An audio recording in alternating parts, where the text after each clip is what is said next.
hoje nós estamos falando muito ciência, inovação, né? E como é que isso impacta na nossa vida? Qual é a importância, para que é que serve, o que é que gera disso aí, né? E nada mais interessante para isso do que você estudar os resultados, né? Os impactos, os investimentos, para onde foi, como é que isso está gerando riqueza para o Estado, né? O Estado tem investido recursos nisso aí, como é que isso tem sido feito? Então, dentro dessa visão, porque eu acho que aí, a partir do momento que você estuda isso aí, você vai ver o que é que deu certo, o que é que não deu certo, o que é que você precisa corrigir, como é que funciona esse ponto, tá? Então, isso é muito interessante. E a ideia é conversar com vocês sobre isso. Para isso, eu convidei aqui o meu amigo Samuel Façanha, né, que é atualmente professor da Universidade Estadual do Ceará, na área de administração, né? A gente tem alguns, já participamos de banca, alguns projetos e tudo. Hoje ele é cientista-chefe da SEDET, que é a Secretaria de Desenvolvimento Econômico e Trabalho, certo? Samuel, né, ele é agrônomo de formação e depois ele enveredou para o lado de economia. Bom, Samuel, muito obrigado aí. Eu sei que você veio correndo aí, estava numa ação lá na FUNCAP, né, e chegou aqui para conversar com a gente. Né, eu queria te agradecer a disponibilidade de estar aqui com a gente nesse episódio aí do Conversa com Ciência. Eu que agradeço a oportunidade, Barros. É sempre uma alegria estar com você, né, em projetos, bancos. A gente tem uma parceria já de longas datas. Com certeza, com certeza. E é sempre, quando você me pede, eu sempre vou. Assim, não tem tempo ruim. Então, a recíproca é verdadeira. Estamos aqui para ajudar. Bom, Samuel, e aí, como você está como cientista-chefe aí lá da SEDET, eu queria que você explicasse aí o que é que você tem feito, né, como é que você tem visto aí essa questão da ciência, a tecnologia e o desenvolvimento do Estado, né, para o nosso público aqui entender como é que tem sido feito esse trabalho. Por favor. É muito interessante e me dá muita alegria falar desse programa Cientista-Chefe, né, porque para mim foi como uma espécie de premiação para a minha carreira, assim, né, assim, você receber, né, um convite, participar de um programa tão importante como esse, né, uma coisa que realmente foi muito, muito importante para mim, foi muito relevante, né, e a gente vem trabalhando, né, em duas grandes frentes, digamos assim, no governo do Estado, né, enquanto cientista-chefe da área de inovação. Como você bem falou, na SEDET, que é a Secretaria de Desenvolvimento e Trabalho do Estado, no programa Clusters Econômicos de Inovação. Esse programa, quando eu cheguei na SEDET como cientista-chefe, ele já existia. É claro que a gente participou de alguns encontros na formatação dele, mas isso foi formatado... Muito interessante esse projeto. Foi mais para a equipe. Você também participou na criação, na formatação. O projeto foi muito discutido com toda a sociedade civil organizada, né, universidades, organizações de diversa ordem, Senai, Senac, Federação das Indústrias, uma série de entidades, né, FEComércio, CDL, que foram parceiros, SEBRAE. Desculpe as que eu não citei, mas foram muitas instituições que realmente participaram da formatação, concepção, que foi originalmente feito lá pela equipe do Júlio Cavalcante, né, que é o secretário adjunto, né, da SEDET, e a equipe dele, então, concebeu esse projeto, que depois foi todo apoiado e teve muita contribuição de muitas instituições. Quando eu cheguei como cientista-chefe, ele estava num processo, esse projeto estava previamente concebido, mas ele precisava ser estruturado, conduzido, né? E eu me agreguei como cientista-chefe à equipe de coordenação desse projeto como um todo, né? Tem a coordenação da própria SEDET, que é feita também pelo Expedito Parente, que é uma pessoa extremamente competente, né? Que vem tocando com certeza há muito tempo lá. E aí eu me agreguei a essa equipe com essa visão da minha parte de pesquisa, né? Que é a área da minha pesquisa, exatamente a gestão da inovação. Então, casou com uma luva, porque é um programa de desenvolvimento regional, né, que o objetivo é desenvolver o interior do Estado e as regiões do Estado como um todo, e principalmente o interior, com o estímulo através da inovação.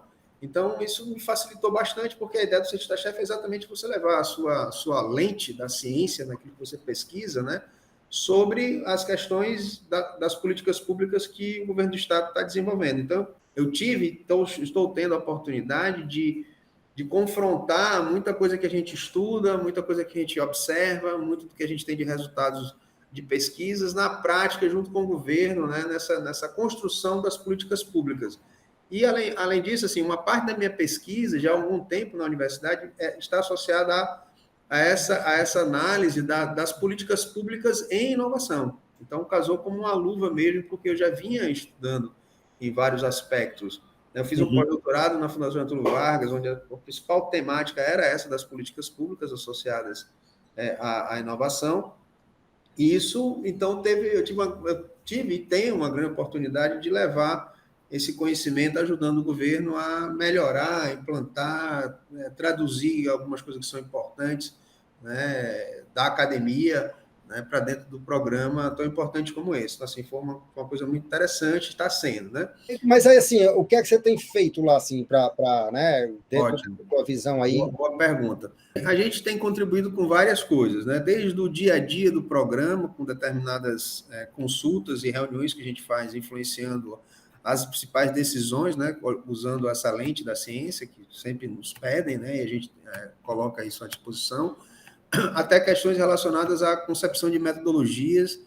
Por exemplo, a gente ajudou a conceber o professor Milton Souza, que é da Unifor, né, que também está no projeto, o cientista-chefe, né, com a gente lá nos clusters econômicos, vem comigo ajudando nesse processo, e a gente, por exemplo, contribui com a elaboração de metodologias. Por exemplo, a gente teve que identificar uma série de problemas, né, que poderiam, com os setores que tinham sido escolhidos, que pudessem levar a soluções inovadoras, a proposta de soluções inovadoras. Então, uma parte dessa metodologia, a condução da metodologia, da identificação desses problemas, foi tratada pela gente, os dados foram tratados pela gente, né, com toda essa prática que a gente tem de análise qualitativa e quantitativa dessas questões, né? Agora, por exemplo, a gente está trabalhando na questão da avaliação do programa, estabelecendo critérios de avaliação, parâmetros de avaliação, quais questionários serão aplicados, como é que vai ser o tratamento desses dados, e todas essas informações que estão sendo coletadas, que ajudam o programa a melhorar cada vez mais,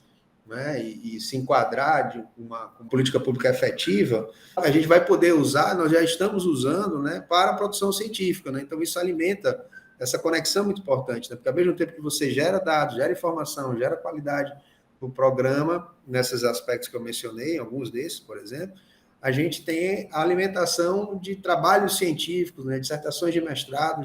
Hoje eu tenho um aluno de doutorado e 2 alunos de mestrado totalmente envolvidos nessas questões, um aluno de iniciação científica, né, fora a equipe que trabalha dentro do cientista-chefe. Mas você já tem algum dado interessante, assim, você já conseguiu ou ainda está nessa fase de coleta? A gente tem algumas evidências importantes. Uma delas é que existe uma série de problemas muito relevantes, né, que são recorrentes de setores importantes do Estado e que precisam de soluções tecnológicas para realizar o destravamento competitivo de setores que já existem e são importantes para o PIB cearense. Por exemplo, você tem a área de energia, né, renováveis, que tem questões relacionadas à gestão, né, de integração, né, de toda a cadeia, né? O turismo é um exemplo muito bom, né? Porque tem um problema de falta de integração de roteiros. Se você mantiver o turista mais tempo aqui, não indo só para os roteiros mais importantes e clássicos, como são as praias, mas indo também para o interior, você vai deixar mais recursos, né, desse turismo, de renda gerada pelo turismo no Estado, que é um recurso muito importante para o governo, ou para o Estado como um todo, e você vai deixar isso no interior do Estado. Então, esse é um problema importante, né, que foi elencado nos clusters, e agora nós estamos numa fase de receber as propostas das startups que irão propor soluções para isso. Então, a gente identificou mais de 300 problemas importantes, né, de diferentes setores aqui do Estado, em diversas regiões, e foram selecionados através das propostas que pesquisadores regionais fizeram, né, para conduzir esse trabalho de mediação entre o setor que vai receber a inovação e as startups que irão propor essas soluções. A gente selecionou em torno de 50 a 60 problemas, não sei o número exato, mas me falhou agora a memória, mas assim, é uma quantidade enorme de problemas que são importantes, que podem ser resolvidos tecnologicamente por startups, né? O importante aí é que você tem uma lógica legal, que é a startup, uma das grandes mortalidades de startup no mundo é porque o cara, no final, ele não tem um cliente para quem vender. E nesse caso, já existe um problema identificado pelo setor, né? E a gente fez essa metodologia para identificar esse setor, E aí já tem um direcionamento muito mais forte que essa startup pode ter uma vida, né, de sucesso, com a possibilidade de clientes que podem realmente adquirir essa solução. Samuel, acho que era importante também, como você falou nessa questão do cluster, né, explicar um pouquinho, né, essa figura do cluster, né, só para a pessoa entender, né, onde é que entra a startup, entra o professor, como é que funciona isso. Né? Perfeito. A concepção do programa é muito bem bolada, né? Porque é o seguinte, foi feita uma identificação dos chamados clusters econômicos aqui do Estado, né? E de setores. O que a gente chama de cluster é um setor importante do PIB, que tem no PIB numa região, né? E que, ao mesmo tempo, ele tenha a capacidade naquela região de formação de capital humano para propor soluções para aquele setor. Então, a gente criou-se indicadores, foram escolhidos vários desses setores, validados aí com o que a gente chama de núcleo central, que são essas entidades todas que participam. Depois foram identificados várias oficinas, essa metodologia foi uma das coisas que a gente contribuiu, problemas, né, que esses setores têm que travam a competitividade desses setores. São setores já importantes para o PIB cearense das diversas regiões. A ideia, então, é que agora a gente, com os problemas selecionados, a gente passa fizemos um chamamento, né, para que as startups pudessem se candidatar, propondo soluções, né? Startups são empresas, né, iniciantes e tal, inovadoras, que podem ter uma alta escalabilidade, que podem produzir e vender bastante no futuro. Então, essas startups, que podem ser equipes ou empresas, não precisam ser empresas formalizadas, elas estão propondo soluções para esses problemas. Foi feita uma seleção, junto com os corredores digitais, né, que já é um programa de sucesso do governo, que participa associado aos clusters, né, em algum desses processos. E os corredores digitais, então, estão selecionando, são 2 etapas, eles selecionaram o primeiro grupo, vão selecionar agora o segundo grupo, de startups que irão propor soluções para esses problemas que foram identificados nesses clusters. O que a gente chama de cluster na literatura é quando você tem uma aglomeração econômica produtiva na determinada região, que é isso que a gente buscou no início, que são empresas, né, que têm importância no PIB e que, ao mesmo tempo, tem também no seu entorno formação de capital humano, de pessoal, de nível superior, com capacidade de gerar, né, conhecimento, né, para que problemas que surjam lá possam ser resolvidos. Então, depois da seleção, foi feita essa segunda parte. A gente está agora na parte exatamente de seleção das startups que estão propondo problemas para esses clusters que foram lá selecionados e depois foram identificados esses problemas. Esse meio termo, que é para fazer o link, né, entre o setor e as startups, você coloca um pesquisador que mora na região, ou trabalha na região, ele tem que trabalhar naquela região, pelo menos numa ICT que está presente lá. E esse professor, então, pesquisador, né, ele entra apoiando, estimulando o próprio desenvolvimento tecnológico da startup, né, mentorando, ajudando, supervisionando isso, e ajudando também nessa ligação entre as startups e o setor produtivo daquela região. Então, a gente ativa, na verdade, uma coisa importante na literatura de inovação, que é a tríplice hélice, né, que é você envolver o governo com o programa Clusters, o setor produtivo com as startups e com as empresas que serão beneficiadas das soluções tecnológicas, e a academia com esses pesquisadores que irão fazer o meio de campo. E trazer o conhecimento, tirar o conhecimento que existe na universidade para dentro de todo o processo. Beleza. Samuel, só para a gente agora encerrar, tu poderia dar um exemplo, rapaz, um cluster na região tal, escolheu tal coisa, como é que... Só para as pessoas entenderem, assim, terem um exemplo para facilitar a absorção do conhecimento aí. Sim, claro. A gente pode continuar no exemplo do turismo, para ser mais específico, né? Então, a gente fez Aonde o turismo é importante dentro de cluster econômico? Quais são? A gente tem algumas regiões, né? Você tem... Grande Fortaleza é uma região escolhida, né? Que envolve algumas cidades.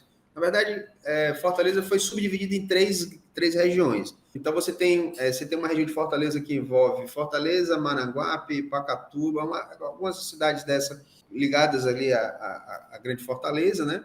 E o problema era esse, era um problema de integração de roteiros, um dos problemas, tá?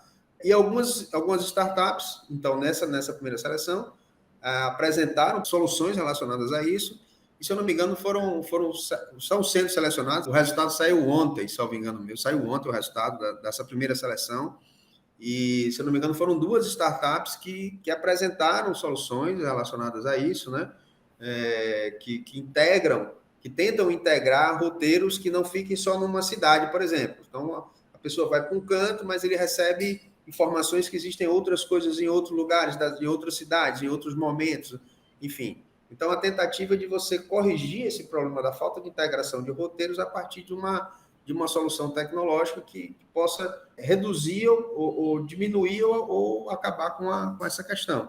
Existem, porque são tantos, porque para lembrar de cabeça assim é difícil. Não, mas é isso mesmo. É muito grande, né? Eu acho que é uma coisa interessante aí é que, por exemplo, essa solução que pode ser dada por uma startup de integração, que aí você falou na questão da escalabilidade, ela poderá ser vendida para outras regiões do estado ou para qualquer lugar do mundo, né? Então, essa não tiver o mesmo problema. De integração.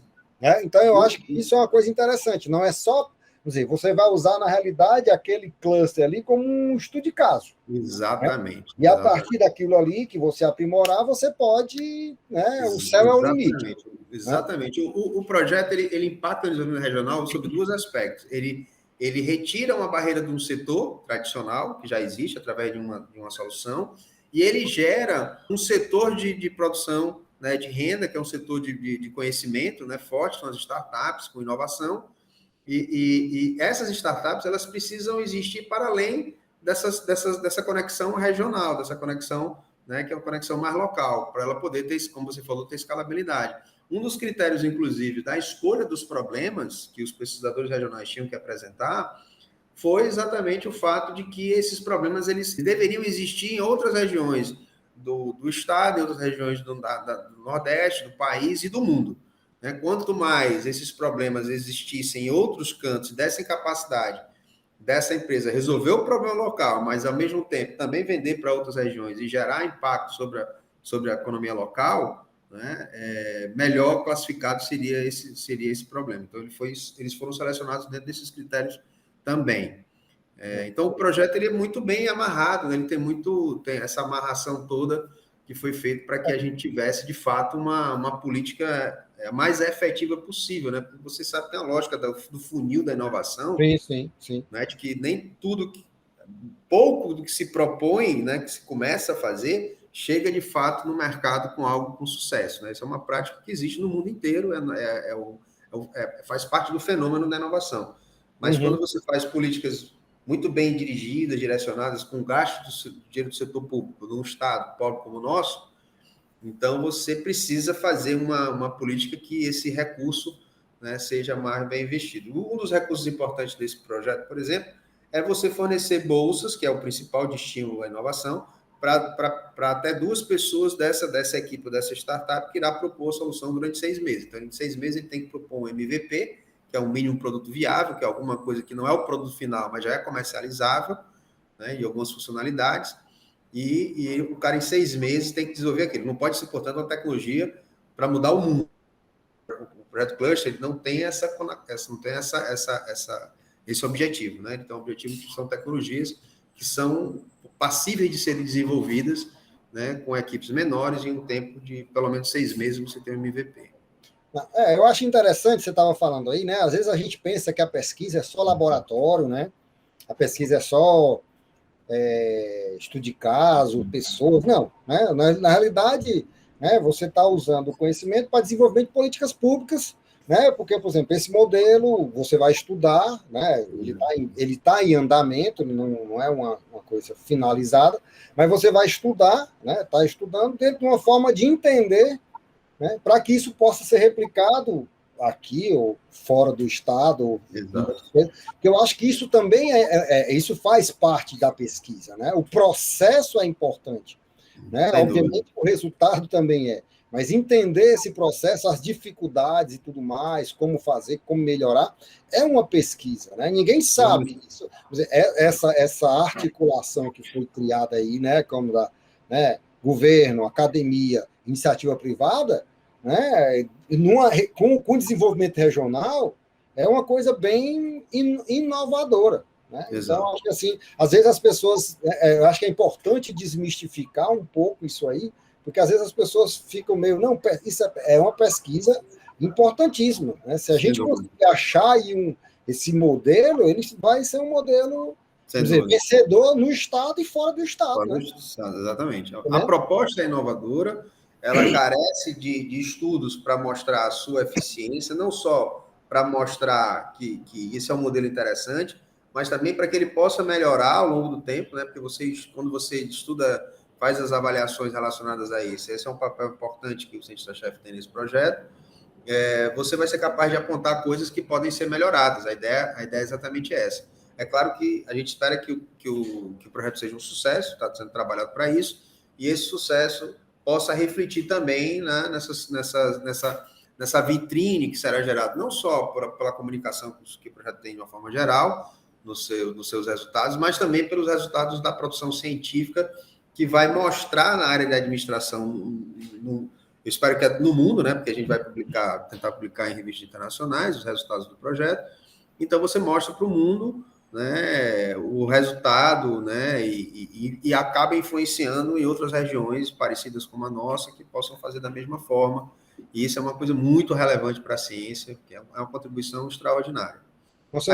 Aí, Barros, eu queria falar do outro, se der tempo de falar rapidamente, da outra perspectiva, né, que além dos clusters econômicos de inovação, que é um projeto fantástico, maravilhoso, a gente também está ajudando na própria FUNCAP, né, num grande projeto de avaliação que a FUNCAP tem, então, uma relação com outros cientistas-chefes que estão envolvidos, por exemplo, com o professor Gomes, né, que é da área da ciência, né, é o cientista-chefe da ciência, né, e ele está envolvido nesse processo de avaliação, o diretor da FUNCAP, que é o Jorge, também está envolvido, então, uma grande equipe de pessoas da FUNCAP e dos cientistas-chefes que se envolvem no processo de avaliação das políticas desenvolvidas pela FUNCAP de estímulo à inovação, né? Então, eu estou nesse outro projeto também, né, colocando à disposição da FUNCAP toda a minha experiência, toda a minha vivência como pesquisador nessa área.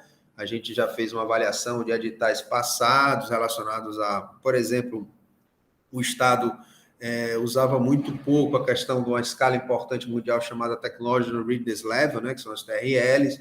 A gente vem usando, incorporando junto com a equipe da FUNCAP, não é o cientista-chefe, é um conjunto, evidentemente, incorporando a lógica das TRLs, né, e da evolução tecnológica dos projetos. A gente estuda hoje, numa escala, como é que o projeto na FUNCAP entra, que é financiado, e depois como é que ele sai, quanto que ele evoluiu dentro dessa escala, uma escala que vai de 1 a 9, né, o pessoal que não conhece aí, está nos ouvindo, né, que mede a tecnologia desde que ela começa na cabeça do pesquisador, de quem vai desenvolver, até o 9, quando ela está operacionalmente viável, sendo vendida no mercado, etc.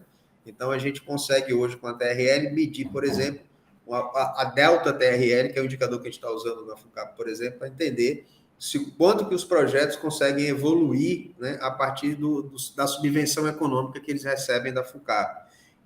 Além disso, tem uma série de outras tratativas. Por exemplo, a gente está fazendo uma pesquisa do próprio cientista-chefe, né, fazendo entrevista com todos os cientistas-chefes, ajudando a entender as especificidades de cada setor, de cada área desse cientista-chefe, dos que começaram primeiro até os mais recentes, né, as barreiras, né, as facilidades, né, enfim, uma série de questões são muito relevantes de como esse programa também está sendo conduzido, e a gente está ajudando muito nesse processo de avaliação de todas essas questões lá na FUNCAP, preparando processos relacionados à avaliação, ajudando nas discussões disso lá no dia a dia. Eu tenho pelo menos 1 ou 2 reuniões por semana na FUNCAP só para tratar dessas questões lá, imputando conhecimento, etc. Alunos meus trabalhando em projetos relacionados aos dados que a FUNCAP está disponibilizando, tanto para avaliação como para produção científica. Então, assim, está sendo bastante rico a experiência, né? Uma das coisas importantes, por exemplo, na FUNCAP, né, a gente está avaliando agora quais são as variáveis que são relevantes, né, da apresentação dos projetos, né, e em relação ao sucesso que esses projetos alcançam em relação à produção tecnológica. Por exemplo, será que o capital humano das equipes é importante? Será que o capital social, que é o relacionamento das equipes, né, das pessoas que formam as equipes, imputam fortemente na evolução tecnológica que eles têm que desenvolver lá dentro? Enfim, isso vai ajudar muito na própria análise e seleção de futuros projetos, para que o o gasto do recurso público seja cada vez melhor, né? Cada vez mais produtivo. Otimizado, né? Otimizado, exatamente. Não, Samuel, eu acho que é uma ideia interessante, porque a FUNCAP já vem nesse processo, eu acompanho um pouco, né, participar né, já fui do conselho da FUNCAP, da comissão de inovação, voltei agora para o comitê de inovação, e isso era uma das coisas que nos inquietava, né? Ou seja, até que ponto aquele recurso está dando o retorno que a gente imaginava, né? E obviamente, porque sim, porque não, e o que poder melhorar. Então, esses números aí são muito interessantes, eu tenho acompanhado um pouco à distância, né, mas eu acho que vale a pena. Né? O interessante é a gente está sempre reconhecendo, né, que o papel do governo, de uma forma geral, no processo de estímulo à inovação, ele é muito relevante no mundo inteiro. Isso independe de países que sejam onde você tem mais ou menos governo na sua economia. O papel dos governos e das políticas governamentais na inovação existe recorrentemente em todos os países, independente de quão mais liberal ou menos liberal ele seja, em termos de participação do governo na sua economia. Né? Tem um livro muito conhecido hoje, né, que é o Estado Empreendedor. Né? E tem uma passagem lá que eu acho muito interessante nesse livro, né, da Mazzucato, da Mariana Mazzucato, e é interessante que ela diz lá, né, ou seja, quem desenvolveu a internet foi o governo do Estado, foi o Estado, foi o poder público, né, que colocou recurso e tudo mais. Era uma ideia muito nova naquela época que empresa nenhuma teria condição de colocar. Né? Então, você imagina o mundo hoje... Exatamente. O governo entra em políticas públicas, principalmente de financiamento, e outras políticas associadas, mas a de financiamento, como é o da FUNCAP, por exemplo, via subvenção, né? Subvenção é quando não há empréstimo, né? Ele é fundo perdido que a gente fala. Fundo perdido era um termo muito usado antigamente, hoje é um termo da lei de inovação chamado subvenção econômica, onde a empresa, né, foi permitido pela lei de inovação que assim fosse, porque não era antes de 2008, e a partir da lei de inovação, as FAPs, os governos, etc., podem investir, né, em subvenção econômica, que é você colocar o dinheiro em um projeto e a empresa devolve o resultado do projeto, mas não o dinheiro. Né? Então, isso é uma área que é muito importante no mundo inteiro. Por quê? Porque o Estado ele entra em projetos que são muito arriscados. Isso. Né? Se ele não entrar, o setor privado não entra. E no caso brasileiro, isso é mais grave porque a gente tem um risco sistêmico elevado, né, comparativamente com outros países, onde a inovação está sendo tratada, né, já há mais tempo, com mais importância. Então, a gente precisa compensar esse risco com a entrada do Estado, do governo, né, em políticas como dessa natureza, para poder a inovação, pelo menos nos estágios iniciais, ela começar a ser desenvolvida. E depois ela vai retornar em forma de impostos e tudo. Empregos, impostos, renda, etc. Trabalho qualificado com mais renda, etc. Essa é a lógica, né? Competitividade para os setores, competitividade de uma forma geral, então, assim, do Estado. Então, assim, a lógica é essa. Então, assim, e é claro que existe um risco, né? As pessoas não entendem que, mas se não houvesse o risco, o governo não precisaria estar entrando, né? Esse risco é um risco normal, o risco da inovação, que é essa história do funil, né? Porque a inovação não é... Você sabe hoje o que é importante para a inovação, para ela acontecer, mas nada que é importante, mesmo você fazendo, garante que você tenha inovação, porque é um fenômeno complexo, que tem muitas variáveis que podem afetar até você realmente chegar ao sucesso da inovação. Então, é por isso que o governo é muito importante para esse processo de uma forma geral. Isso é uma literatura ponta, independentemente, né, das linhas principais aí de correntes na literatura, todo mundo é meio que, claro, um ou outro que destoa, mas normalmente... É quase um consenso. É quase um consenso. Exatamente. Bom, Samuel, estamos encerrando, infelizmente, aí, mas o papo muito bom. Acho que as pessoas esperam que as pessoas tenham entendido um pouco nessa questão de uma pesquisa, né, vamos dizer, na área mais de ciências sociais aplicadas, né, ou seja, estudando políticas públicas, né, estudando modelos de formação de ecossistema de inovação. Né, eu acho que isso é muito interessante. E temos aí também pesquisas de avaliação de impacto, que não é tão fácil você fazer isso, mas é importante para você entender para onde é que você está indo. Tá? Então, Samuel, foi muito esclarecedor. Né, queria agradecer aqui, né, em nome do programa, né, a sua disponibilidade de estar aqui conosco.